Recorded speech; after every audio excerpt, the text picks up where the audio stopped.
Welcome everyone to today's seminar. It's my pleasure to introduce Dr. Nick Bassill from the University at Albany. So just to give a little background on Nick, he got his bachelor's, master's, and PhD at the University of Wisconsin. And then he did a one-year postdoc at the University of Utah with Ed Zipser there. Then he went to Albany for a postdoc in 2014, in which he was a very instrumental role in getting the New York State Mesonet going with the group there. And in fact, his position was kind of a hybrid with his postdoc, and he was also a scientist with the Center of Excellence there. And so he was able to lead various projects dealing with the New York State Mesonet and so forth. And then in 2019, he actually became the director of the Center of Excellence, Research and Development. And so then he was able to further interface with various user groups using observational data for energy, transportation, emergency response, so forth. And needless to say, with his efforts and some others there, that really motivated what he's going to be talking about here today, which is this new New York State Weather Risk Communication Center, in which Nick is the director of, so forth, and this just got going late last year, so forth. So without, let's welcome Nick here. Thank you, Brian. Okay, thank you. Try without. Thanks, everyone. Thanks for coming. Thanks for welcoming me to Stony Brook. It's my first time here. I didn't really think I'd have to go to Stony Brook to see snow. But apparently I did. So thank you all for having some snow at least. So yeah, I'm gonna talk about a lot of things that Brian just mentioned. And it's gonna be sort of like a personal chronology of my time at UAlbany, but you'll see why I'm doing that, because it's building to something. So I just want to get everyone situated. If you haven't been to Albany, we have this new building. It was built about 3 years ago. This is what it looks like from the outside. And they built it because there are a ton of different weather-related organizations at UAlbany that before this were literally miles apart from one another. So all of the ones in green here are weather-related. So there's a New York State Mesonet. There's the National Weather Service office here, and the boxes here are approximately where they are physically in the building. Not that you necessarily care about that, but two non-weather related things that are related to weather is environmental engineering department. And the big one is College of Emergency Preparedness, Homeland Security, and Cybersecurity.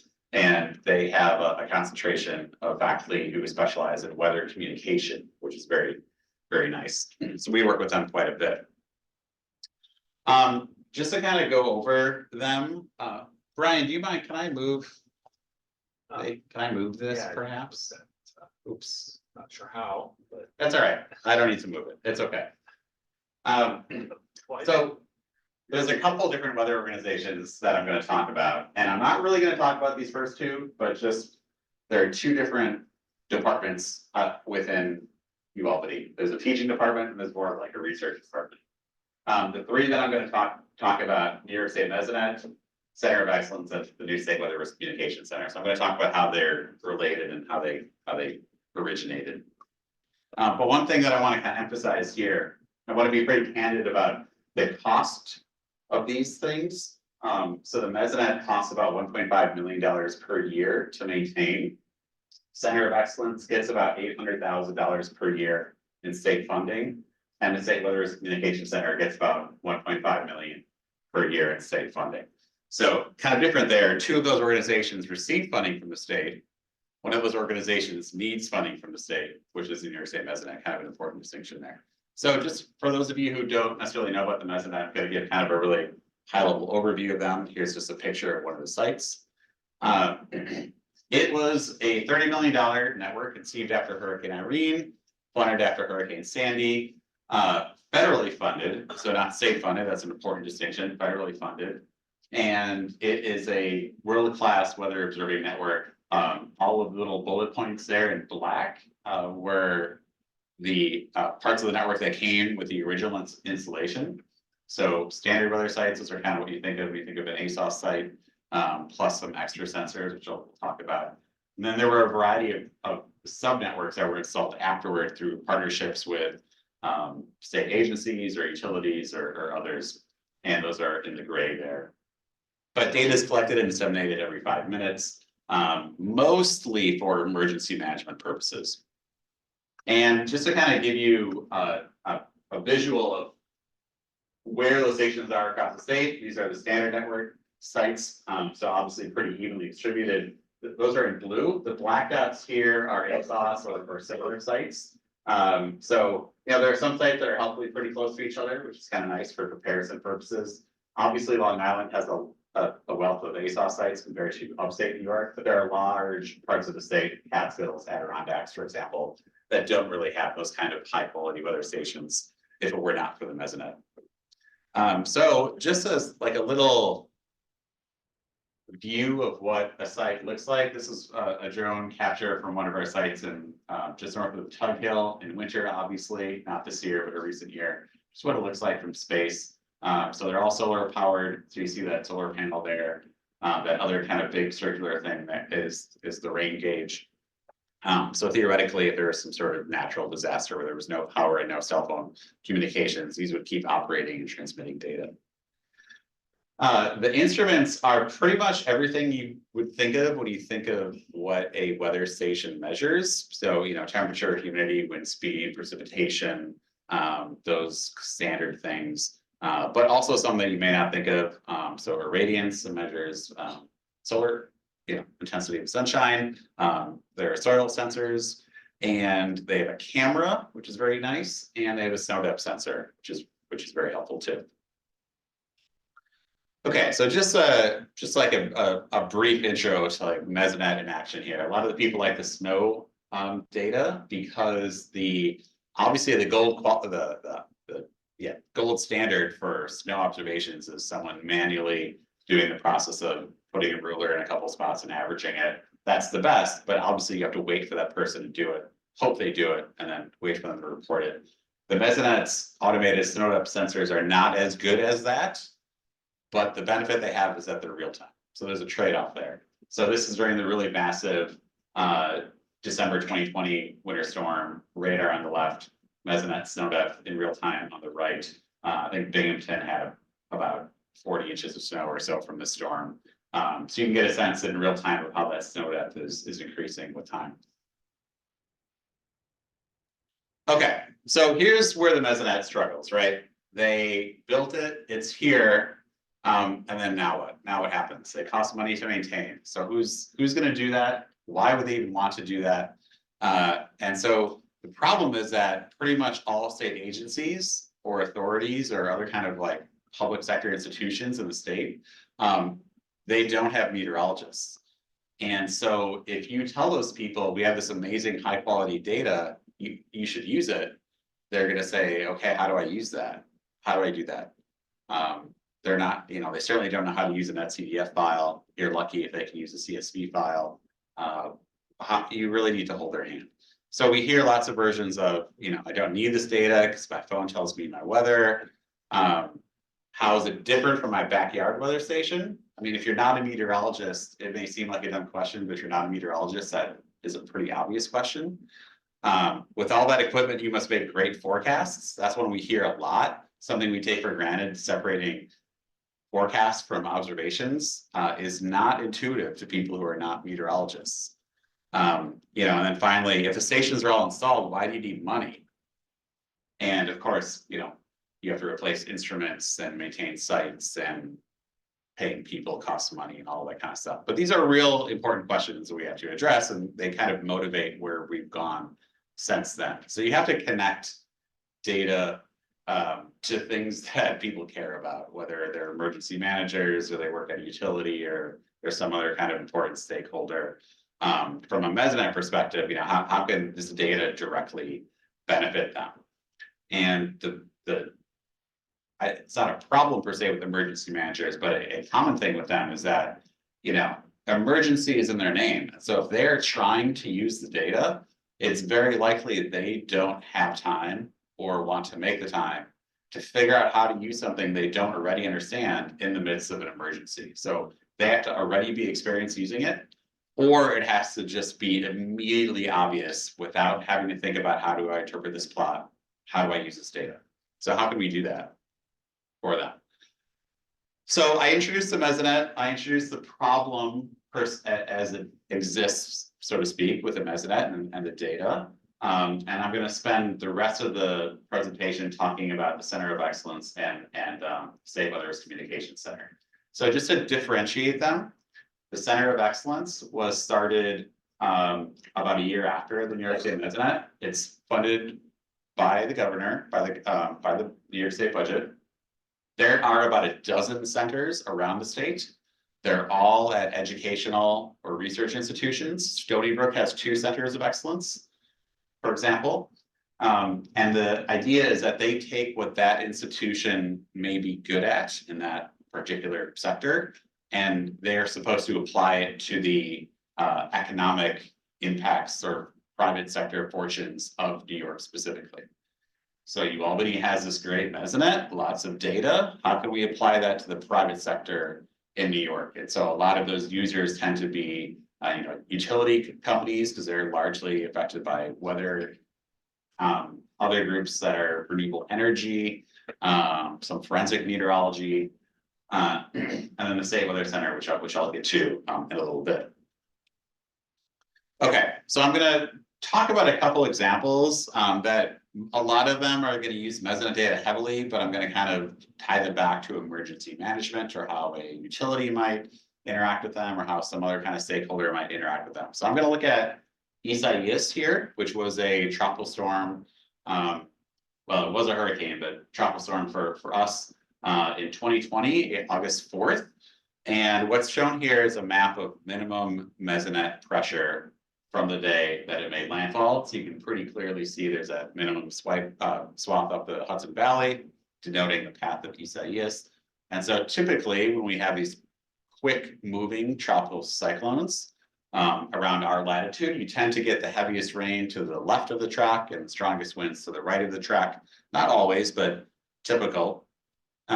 So that's what we see. The precipitation on this map here is mesonet precipitation. So if you can't read that, some of those biggest contours there are 3 to 4 inches. So, but a healthy amount of precipitation, and note that there wasn't really a whole lot to the right.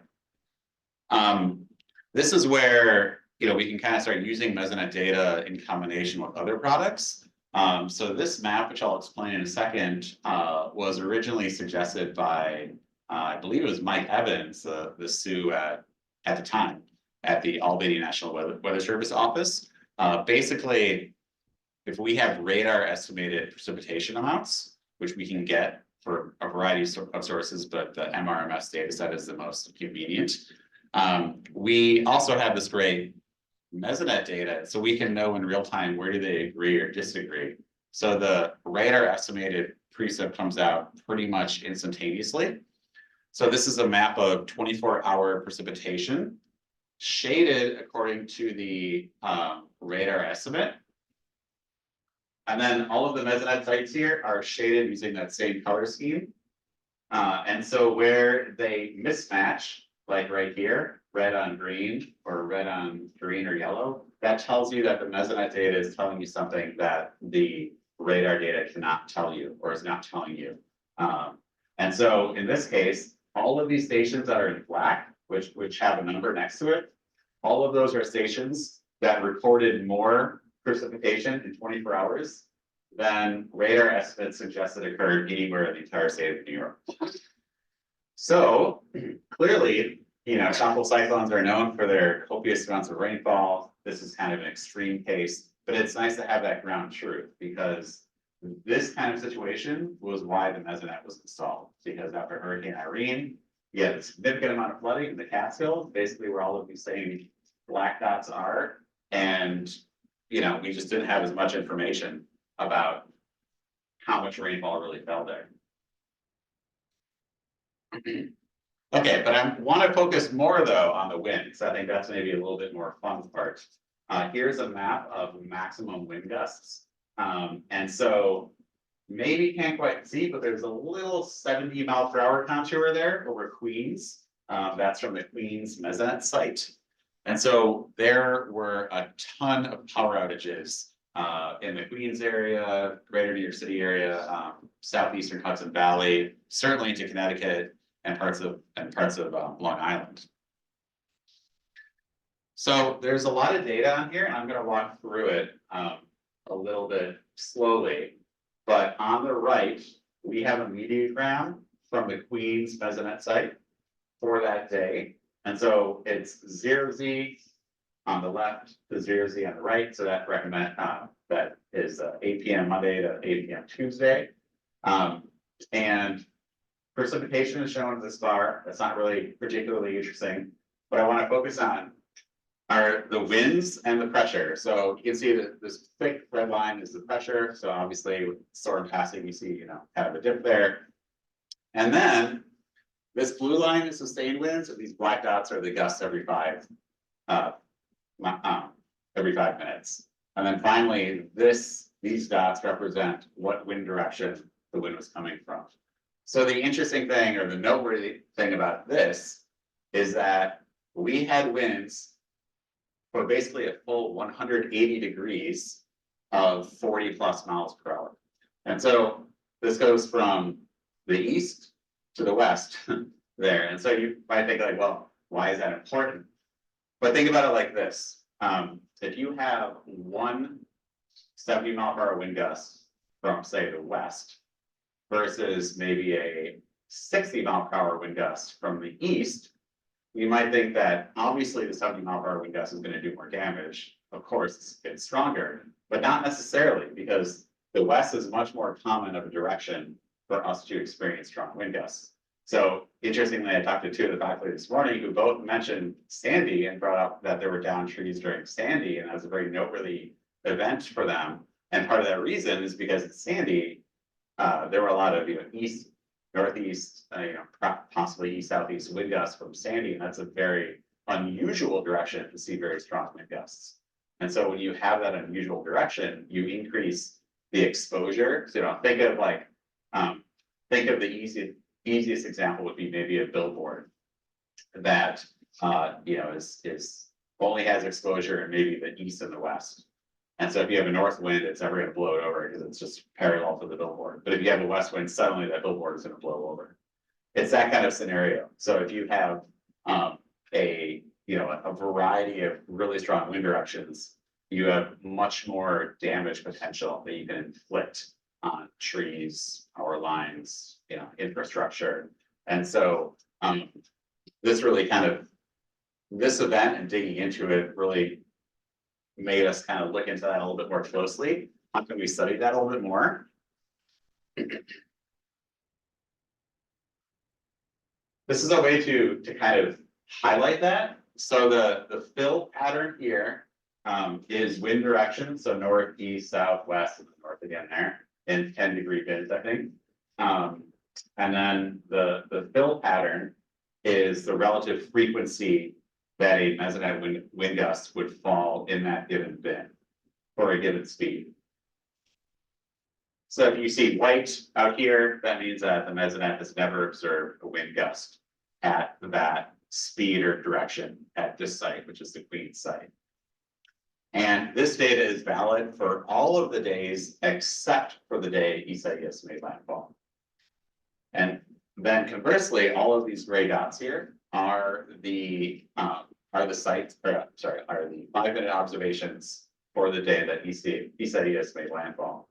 So what I want to highlight here is you see a ton of these gray dots in sort of bins here that had not been observed before. So that tells you that this is, I mean, at least in the history of the mesonet, which granted is not long, but is at least several years long, 5 years long at this point, more than that for Queens, but that is a very unusual event, right? And furthermore, you kind of see these big bins of where the most common wind directions are: south, maybe west northwest, east northeast, and these kind of line up in the southwest and the southeast here, where there aren't really commonly lots of wind gusts, at least at this particular site. So this helps explain a little bit why we had so much damage from Isaias, even though we quote unquote only had a 70-mile-per-hour wind gust as a peak, which happens fairly frequently during the summer with, you know, a thunderstorm or something like that. And this is the kind of information that, you know, if you work at a utility, if you're not a meteorologist, you're not really going to be able to put those pieces together, right? You need someone to help you kind of understand that. So now we've turned that on its head and have started using that for forecasting purposes. So what's shown here is not mesonet data, but rather a how long since map.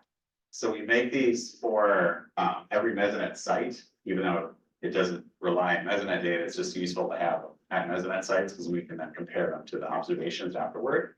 But what's shown here is a how long since the HER model forecast a wind gust from a given direction, a given speed and direction, I should say. So the numbers here are days, and then if there aren't filled in circles or filled in grids there, that means that the HER is not forecast that, at least back to 2018 when this starts. And then what is added on top of the grid here are the actual HER forecasts from all of the valid HERs at any given initialization time. So what I'm highlighting here is a case from just about a month ago or so in Western New York, where there was a significant southeast wind event. And this is for the York mesonet site. It's in the Western Finger Lakes. You take this one because it's kind of near the thruway. This is a particular event where there was a semi tractor ban in place, but many drivers did not obey that, and I think there were about 10 or so overturned semis because of that. So one thing I want to highlight though, so you see all of these dots here, and then the peak wind gust of about 68 miles per hour forecast here, clearly denotes that this is forecast to be a very unusual event. You know, so it'd be one thing if all of these dots were, say, right here, where, you know, we haven't seen those in a year, but it's not completely unheard of. But to have all of these dots over here signals like, okay, this is an event that maybe has not been forecast in 5 years. That should be like a little clue. Oh, okay, we should be aware that something unusual can happen during this event. And the nice thing about keeping this contained within the HER is that it doesn't really matter if the HER is biased. It doesn't matter if the HER is too windy or not windy enough, because this is just all comparing the HER to itself. So you could do this with anything if you wanted to. You could do it with rainfall, you could do it with a different model. And so we'd like to eventually start doing that.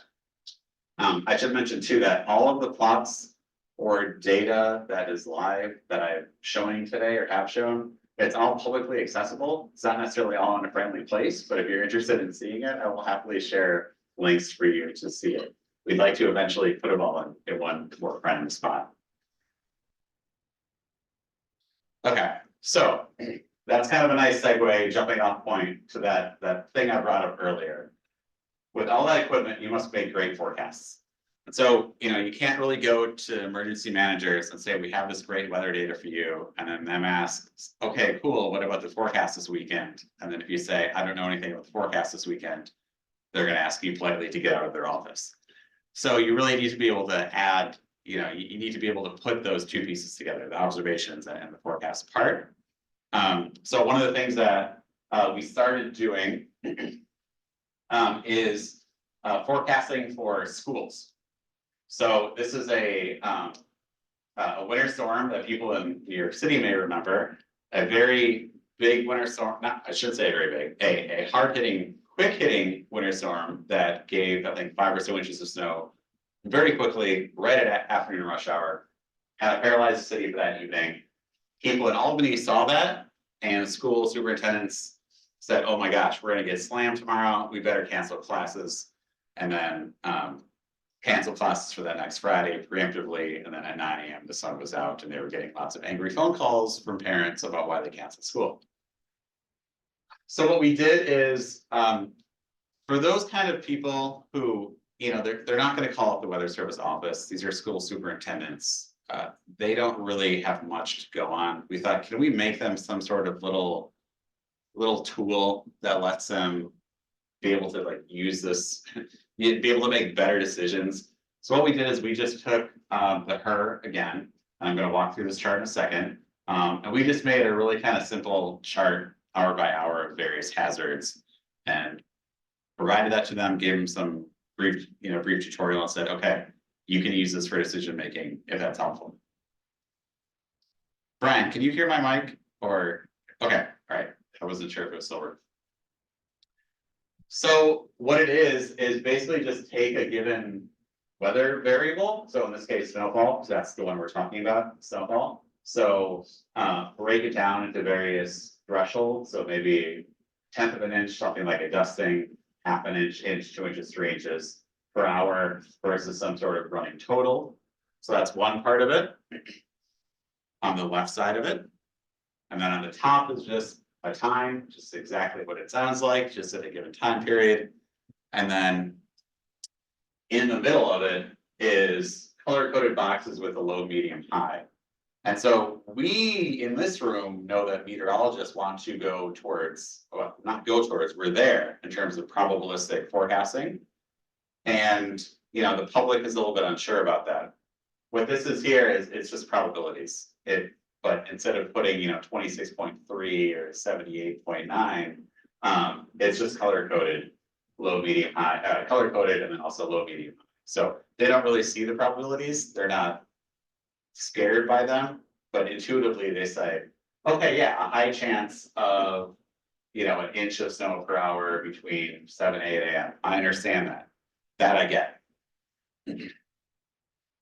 So you put it together, and I zoomed it in here, and so this would have been something that they could have seen, before they went to bed the previous night, if they were having their little superintendent powwow, deciding whether or not they should cancel class.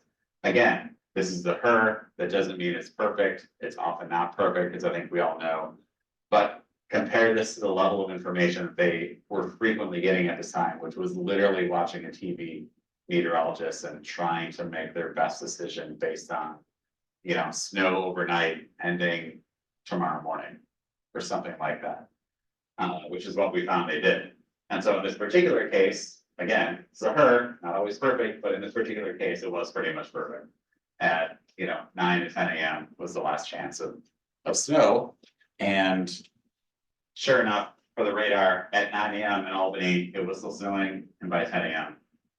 It had more or less ended. So this little tool we created for the schools, and they seemed like it was useful for them. So we kind of grew it up a little bit, made it into a little bit more of a website with the same kind of tables on the right, and then some basic snow and other maps on the left. Started adding a couple other things like winds and visibility, and started adding some mesonet data to it. Eventually started working with the DOT because they cared about the same kinds of things. And then we were just sort of snowballing, no pun intended, from there. And I will explain that relationship in a little bit. But another thing that I want to talk about is rates. So rates is one of the most important thing for an emergency manager. We often think most about how much total snow fell, how much total rain fell, how warm it was today, but we don't often necessarily think about how fast the snow fell, how fast the rain fell, how fast that warm up was, that kind of stuff. So if you are an emergency manager, you care about rates because they're often the damage dealers in terms of, say, rainfall. Is there too much rain for the culvert to keep up with? Or snowfall, if it's more than 2 or 3 inches of snow per hour, tunnels aren't going to be able to keep up with it, for example. Depending on warm up or cool down, that could cause a flash freeze or an ice jam, that kind of stuff.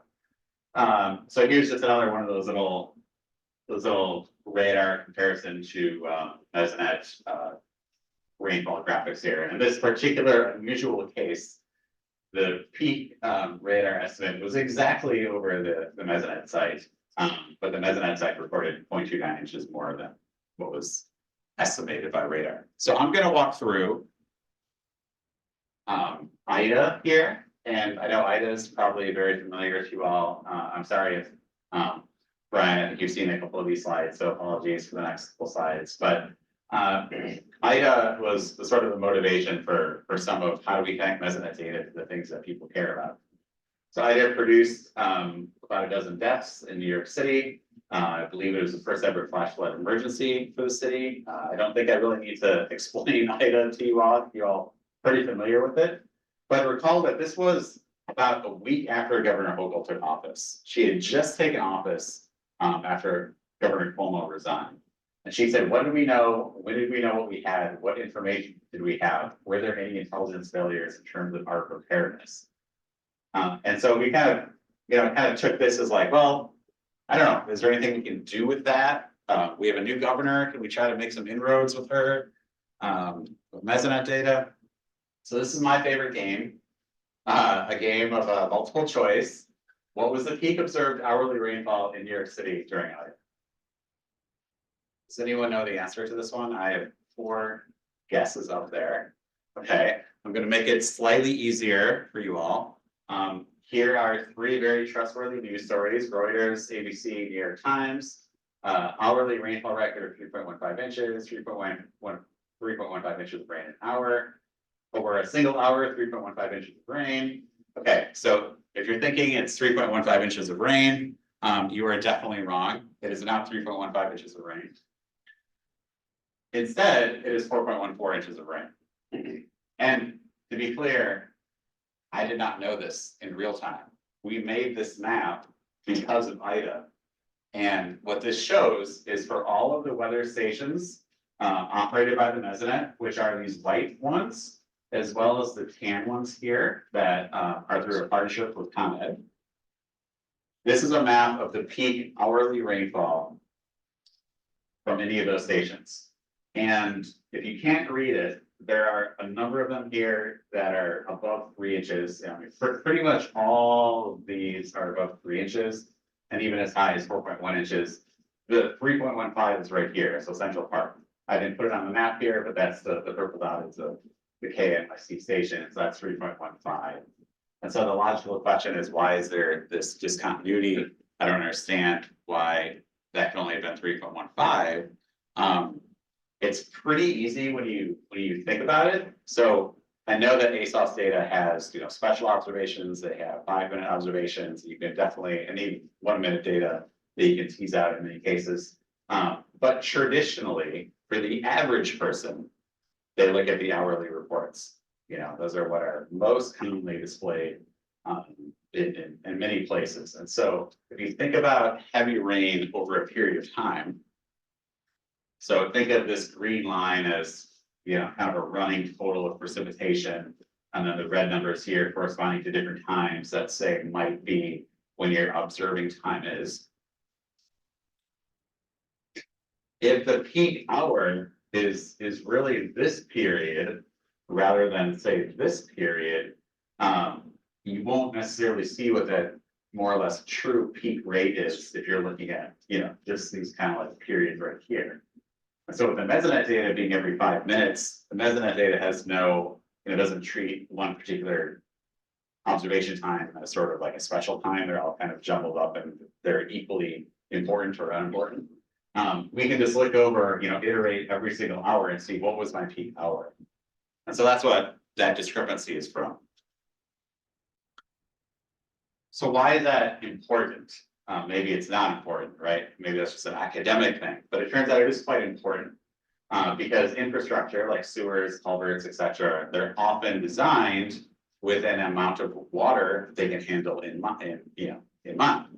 And so the New York City one theoretically is based on what they say is a 5-year storm, which is 1.75 inches of rain per hour. So their sewer capacity for most places in New York is theoretically 1.75 inches per hour.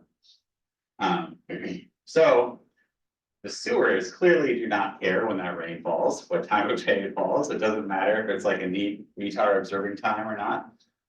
But the cool thing then is we can put those 2 pieces of data together and say, if we know the Mesonet data in real time, but we know the sewer capacity, we can come up with maps of how long has a given sewer capacity been exceeded. And so on the left here is Henri, which is a storm that happened shortly, about 10 days or so before Ida. It'd be the storm people would remember if Ida hadn't happened 10 days later. And then Ida on the right. And so what's shown here is how many hours did that 1.75 inches per hour get exceeded by according to the New York State Measurement data. And so for Henri, for a lot of sites, they still got 5 or 6 inches of rain, but the rates were not quite high enough to hit that mark. Mostly in Staten Island, Brooklyn versus southern Manhattan there. In Ida, it basically was 2 hours for the entire city. And so these green dots, which you may have a hard time seeing, those were the flood reports for both. Not surprisingly for Ida, they're pretty widespread over the whole city. For Henri, Staten Island and then this little Brooklyn, Manhattan intersection there, and then 1 or 2 scattered elsewhere. So there's a pretty strong correlation here. So just as kind of like a side note, what if we ASOSify Mesonet data and then compare it to itself? What happens? So what if we just take only the hourly observations ending at 55 minutes, look at the ones that were an inch of rain or higher, and then after we find those inch of rain or higher, look at the actual true, so to speak, peak hourly rainfall if we move that window up or down by, say, 30 minutes in either direction. So there are 637 total events where that is true. 125 of them were exactly the same. So that would be a situation like a thunderstorm dumps an inch plus of rain in 15 minutes, and it doesn't matter whether or not you move it up or back. But most of them, that was not quite the same. So what's shown on the right is a relative frequency of that ratio. So the biggest was mostly just a little bit higher, say like 1.1, but then you get some kind of weird outlier events. But basically, it works out to, if you look at the true peak hourly rainfall compared to the on the hour hourly rainfall, the multiplier is about 1.12. Not a huge difference. I don't know, maybe this is just interesting to me, kind of academic, but sort of interesting to think about. And then this is just a scatter shot of what was the hourly value versus what was, kind of true value. So, there's a lot on the 1-to-1 line. They're often pretty clustered down there, like hourly at 1.2 inches, and the true was like 1.5 inches, something like that. But just something to think in mind when we're thinking about how rainfall impacts, sewers, flooding, that kind of stuff. So I presented some of that at the New York State Mesonet Symposium, which was in early September. And then 2 weeks later, we had September 29th, which was, we had another series of heavy rainfall events. Thankfully, a lot of these maps were the idea was partially inspired by talking with Dave and others at the New York City NWS office, and said, it'd be really great if these were just in real time. We could look at them in real time. So we added them in real time, and of course, New York City's had no shortage of heavy rainfall events in the last couple of years, so it's been very useful. And so what's shown on the right here is a map of the hours of sewer exceedance for New York City during the September 29th event. And for those that can't see, basically there's like a 2-hour zone from southern Brooklyn kind of up to the Queens, Brooklyn, Manhattan triple point there, up to maybe southern Bronx there. I probably didn't necessarily need to put this in here, but here's just an animation of that event in the radar here. We don't need to explain the radar too well, but then flashlight warning polygons there in the maroon, some lightning there with Mesonet data. So it was an event that was, definitely not a tropical cyclone per se. It was kind of maybe loosely tied to some tropical features.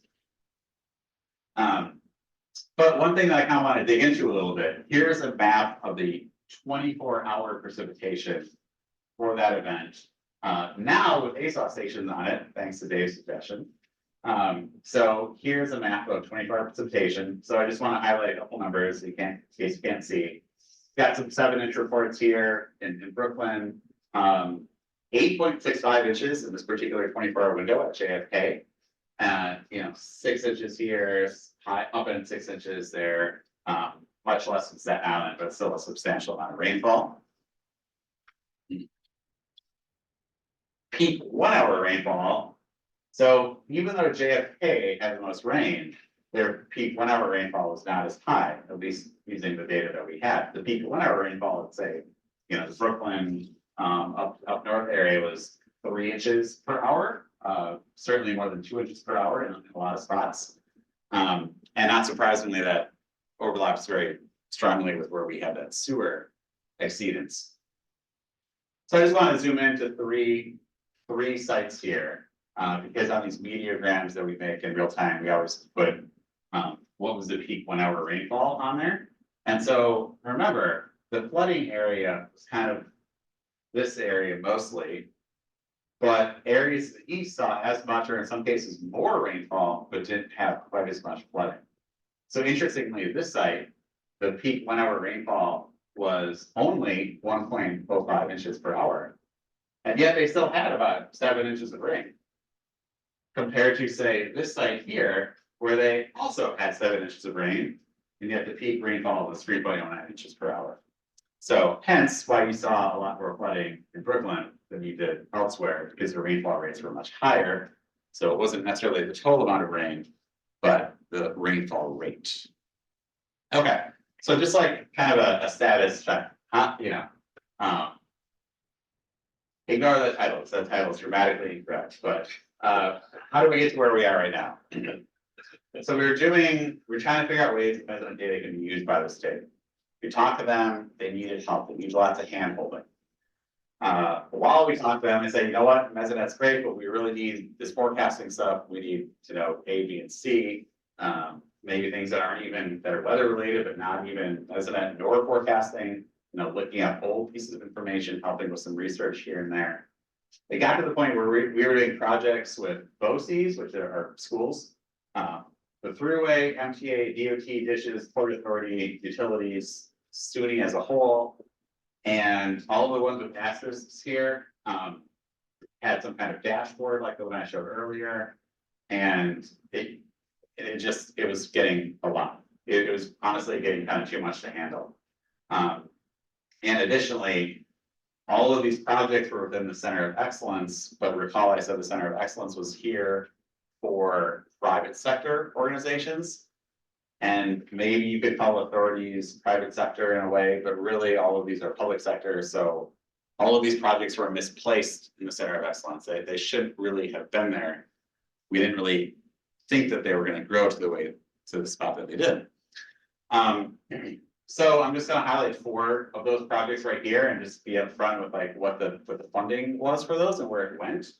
BOCES was just $30K with $5,000 for the Mesonet. DOT was $49,000 per year for 4 years, with about $5,000 per year for the Mesonet. Our project with the Division of Homeland Security was about $80,000, with about $10,000 for the Mesonet.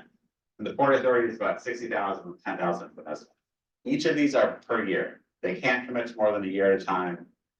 I know they sound like big numbers, but from like an administrative perspective, these are very tiny amounts because so much of it gets lost to overhead and very little of it actually goes to people. And the amount of effort to do these on both parts was high. No one really wanted to do these little kind of small projects. And so we couldn't ever hire people because with a 50, 60, whatever $1,000 of only up to a year funding, you can never count on that funding to be long enough to be able to hire someone. So we just said, you know what, state, this is just not a way to operate. We're doing so many projects with different groups. Let's have a coordinated effort where we just kind of roll all these up into one entity where we do the same kind of things for the state. I picked out one little graphic here for the Port Authority. It's just an example of something we did. A lot of times it's just taking the Weather Service data that is already available and just kind of matching it up with their infrastructure. So they gave us a list of all of their points of infrastructure, which are the blue dots here. And then we just make a map, in this case of snowfall from a recent snowfall event. What was the actual, the NDFB forecast for that point? for this given time horizon. Just some really basic stuff a lot of the time, but just things that they want.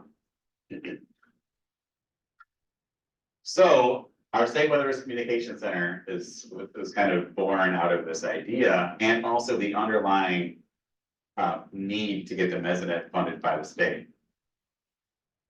So we have been asking the state to fund the mesonet unsuccessfully, but only the mesonet for the last 5 years.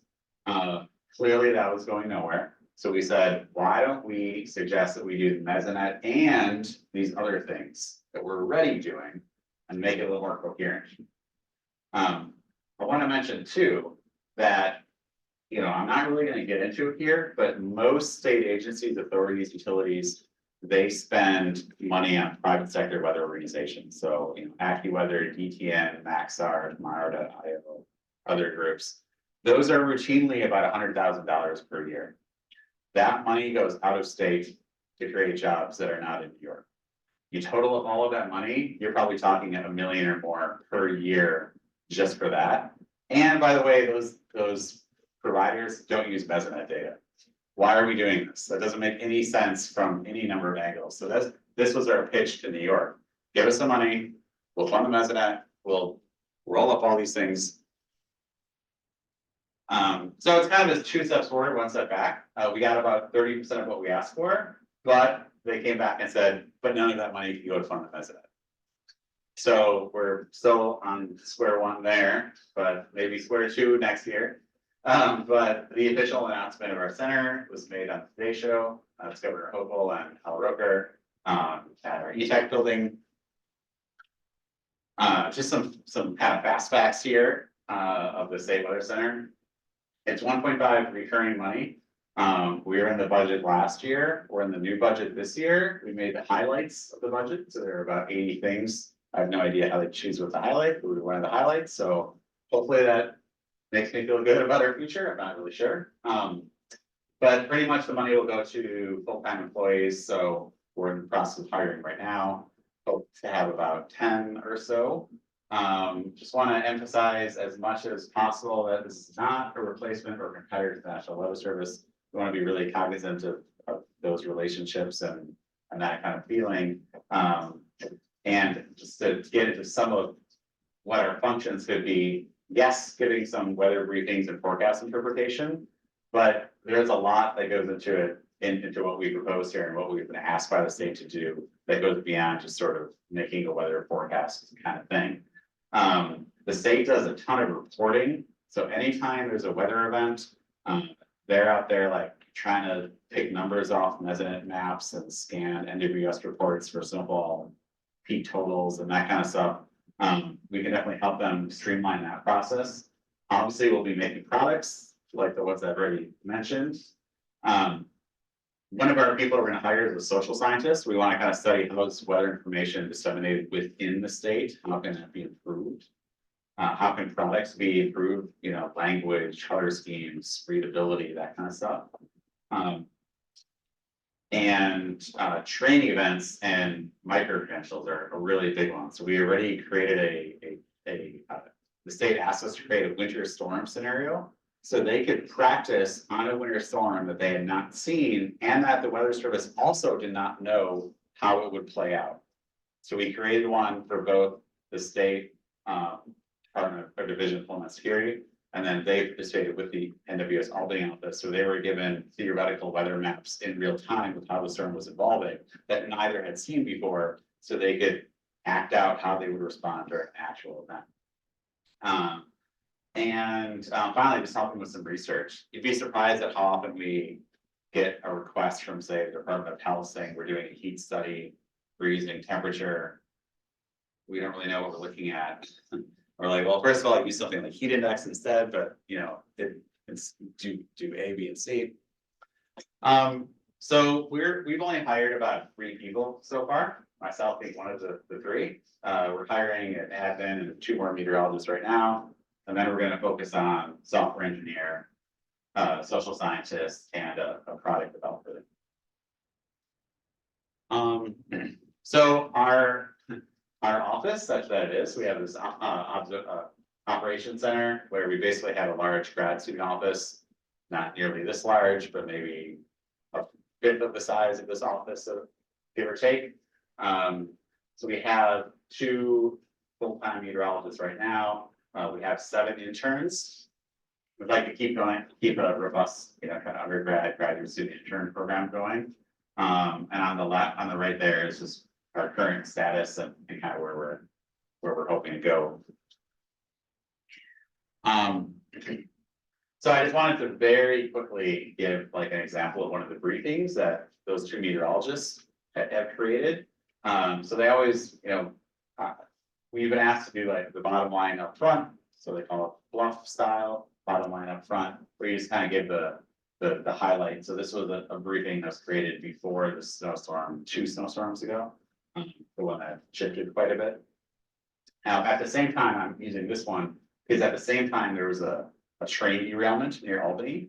So they've asked us to, if there's ever a time where the state is deployed somewhere to like respond to some kind of emergency, to create a little weather briefing about that event. In this case, there's absolutely no weather going on, so it's completely fine, but we did that. One of the things that it seems like they like us doing is to make these little timelines. This is why it's good to hire people who are smarter than you, because I would not have thought of doing that. And the people that are new meteorologists thought that was a great idea, and they seem the state seems to like that a lot. We're also trying to focus on things that maybe are not traditionally in weather briefings, like how does this affect the state's operations specifically? So we'll always talk about, pre-treatment of roads, for example, like what to do, is it gonna rain before it snows, because then you would put salt out, that kind of stuff. So I brought this one up just because the state, their feedback was, we really like today's brief, and the DOT parts about pre-treatment were nice additions. We're trying to incorporate that stuff where we can. Ultimately, we'd like to get really much more detailed about that. Just from yesterday, some example requests. The requests about how measurement data can be used in wildfires, because they were at a wildfire conference or concerned about wildfires. It's a complicated answer, but someone else worrying about like National Flood Week, and are asking about, are there any good measurement stats you can come up with that we could use maybe? And so I shared the one about Ida, the 4.1 inches of rain during Ida. We did a podcast with the DOT yesterday. So just a lot, I'm wrapping up here, but last couple of slides, just some sort of State Weather Center in action kind of stuff. The Bills game, Bills playoff game was rescheduled. I'm not gonna say we rescheduled it. Clearly, we were not the ones to reschedule it. But in the lead up to that, we're doing those same kind of spot forecasts and just kind of talking about the challenges of if you were to move it, say, spatially, you would have the issue of having 70,000 Bills fans on the road, which is the exact thing you were trying to avoid. So you can't really move it spatially, and so moved it temporarily. That weekend at 5 p.m. on Saturday, I got a call saying that the Commissioner of Homeland Security was going to brief the governor in 45 minutes, and she wanted 3 PowerPoint slides summarizing all of the weather that's happening right now and will happen. That can be printed out and give it to her. So in 45 minutes, I very quickly stole the timeline that people had made and then added some graphics and measurement data on top of it. So those are the kind of good things I can look forward to now. But it's nice to kind of see us being used a little bit. The governor took one of those snowfall graphics, unbeknownst to us. We didn't actually share this with them, but then they put little Bills logos. Their point was saying that if they had it on Sunday, it would have been snowing, and Monday it wouldn't. I think is the idea of that. Of course, when people at UAlbany saw this, they said, oops, why isn't there a UAlbany logo on there? So that's, what I guess that's look forward to. But so my last slide, just sort of a coming full circle here. So, after Ida, governor said, what do we know? All that kind of good stuff. Made these graphics after Ida, not in real time, but based on how they looked and some feedback from others at the NWS office, and these could be valuable in real time. So when we had the September 29th rainfall event, in real time, these were made.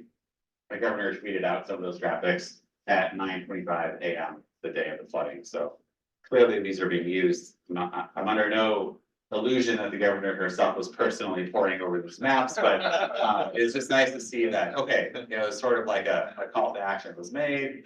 We're trying to meet it. now it seems to have some benefit, so how can we, take the next step? So with that, thank you all for inviting me to present. It was great to present. Thanks.